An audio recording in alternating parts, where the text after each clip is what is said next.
on YouTube where the past comes alive. Brian's knife showcasing them vintage pocket knives. Every blade tells a story, rusty but grand, reminding me of the knives once held in my dad's hand. All right, everybody, welcome back to Brian's Knives. Got a couple of cool things in the mail. I thought I would share these with you real fast here. So let's see here. We'll pull the first one out. And got a really cool channel sticker from Tar Heel Steel. Jeremy over there asked me about a sticker swap, so I was happy to do that with him this week. So that was cool. He sent me a very nice note as well. So if you haven't checked his channel out, go over to Tar Heel Steel. And he's putting out some great content over there. And I know you'll enjoy it. So make sure you check out Jeremy's channel. And then also got a really nice card from Dakota. And let me get this one open here. A lot of you guys know about Dakota already, but he sent me some channel stickers as well. Marlows Custom Leather and EDC Gear. He's out of Felicity, Ohio. And so check him out if you're looking for any kind of custom leather gear or EDC gear. There's a pretty cool business card that he sent there, and a phone number and an email address. So reach out to Dakota, and he can get you fixed right up. He's putting out some beautiful stuff, so you'll want to check him out. I probably need to think about getting a slip from him at some point. But anyway, really cool. Really appreciate that, Dakota, so much. Thanks for thinking about me. And same for you, Jeremy. Really do appreciate the notes and the sticker swaps. It is a Saturday, which when we can, we try to share a Stockman, thanks to Terry's Knives and Man Stuff. So today, I want to show you a really cool Stockman. It's not a stranger to most of you guys. It is the Buck 301. And really neat story with this guy was I had reached out to some different folks in the knife community about trying to find a 301. Thought maybe I could do a trade for something I already had, and or maybe buy one if I needed to. But anyway, I reached out to Cornbread over at Hunting for Hookers, and he had tracked down a buck for me. And then the guy sent him photos, and he's like, hey, you don't want that one. It's really bad. So I was like, okay, no problem. And then it wasn't any time that he'd sent me another text message saying, hey, I think I found something. And he sent me a photo of this knife. And I'll just give you a quick glance at it here so you can get an idea of the condition of this knife. I mean, it looks brand spanking new, right?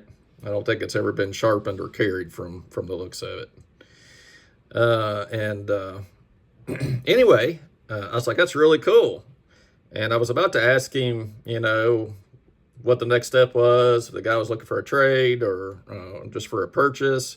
And come to find out, that old Cornbread guy, he went and bought that knife and had it shipped to me. And so it came in the mail yesterday. And that was great timing because I had a horrible day at work. If you work in IT, you know exactly what I'm talking about with all the CrowdStrike craziness that went on. At the hospital I worked for, it managed to blue screen nearly every workstation that we had. And so we had lots and lots and lots and lots of phone calls yesterday about that. And so anyway, I was pretty wore out by the end of my shift and went out to the mailbox, and there this guy was. Let's start with the box. So this is the typical buck box that you would normally see. And you can tell right there is a 301. And you see the 2587 there. And you know, nothing really special about the box outside of made in the USA, because this buck knife is made right there in Idaho, which is great. And I went and dated this guy, I believe, if I remember right.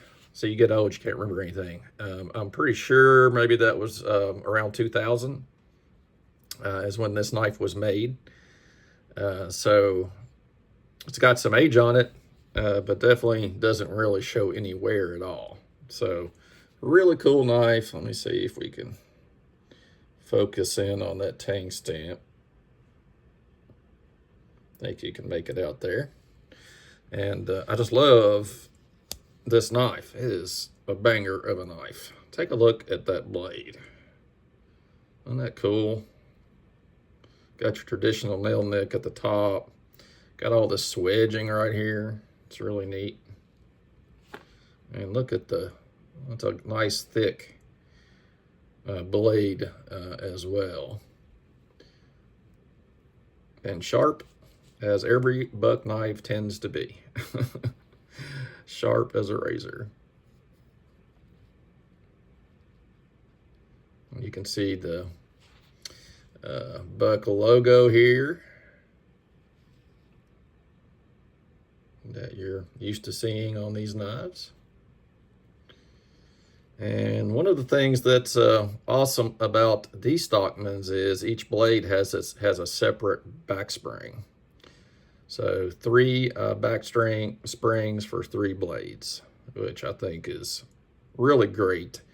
And why not? Why doesn't every Stockman come that way? They should. So very nicely done. No brass on this knife, as you can tell. I believe some of the early buck knives did have maybe brass liners and stuff, but this one does not. Just kind of giving you a little tour here of the knife so you can check it all out. And you know, the other thing I noticed about this knife right away is it's a 3-blade Stockman and there's no blade rub. Ironically, virtually every newer case Stockman that I have has blade rub. You got to wonder why that is. If Buck can do that, well, why can't Case seem to get that done?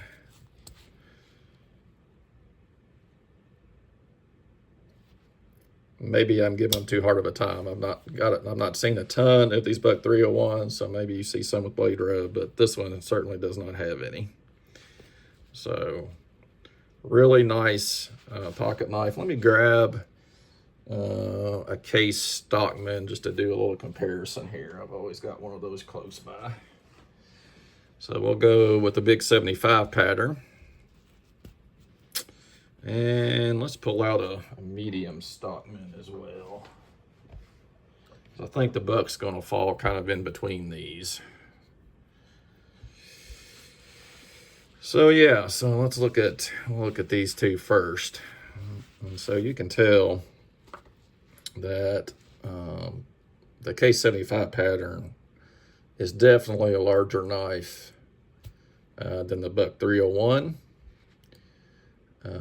Clip blade appears to be longer. Let's see lengthwise how they measure up here.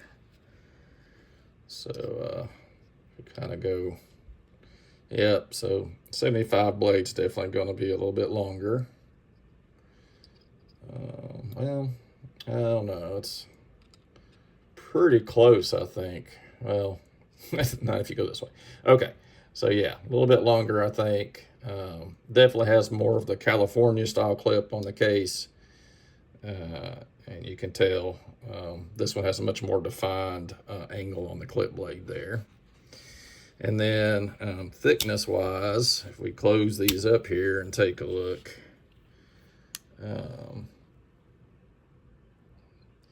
definitely case is again going to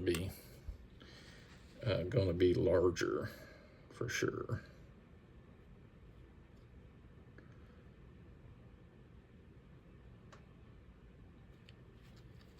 But yeah, and then if we kind of look at the medium Stockman, and this is, I think it's the 18.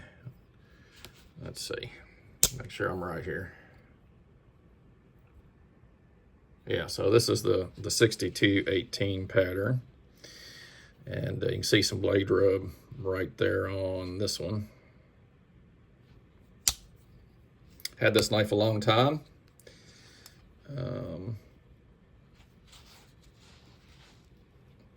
And so it's going to be quite a bit smaller than the 70 or the than the 301. So you know, the 301 hits a pretty nice sweet spot right there between the two case patterns. So definitely something to consider if you're looking for a good solid EDC pocket knife. There's not much to dislike about the Buck 301. And like I said, it's still made in the factory here in the United States, which is really cool.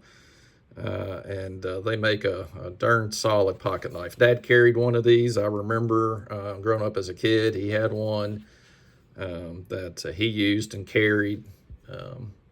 Not sure what happened to that particular knife, but he did own one of these, and I do remember it. It's always had a very distinctive look and design to it, and so easy to remember for sure.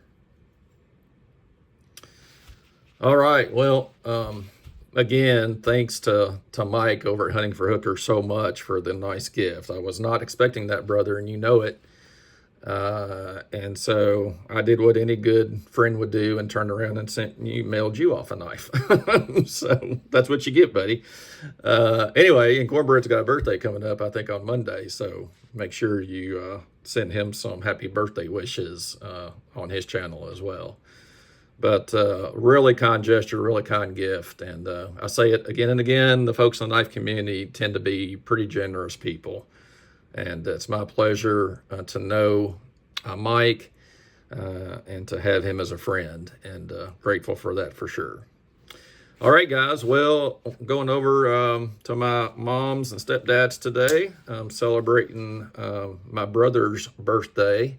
It was actually a few weeks ago, but they had a busy schedule, and then I had to work all last weekend. So today was the first Saturday we could do it. So gonna go over there and eat some good home cooking. I hear we're having fried chicken, and so that'll be good.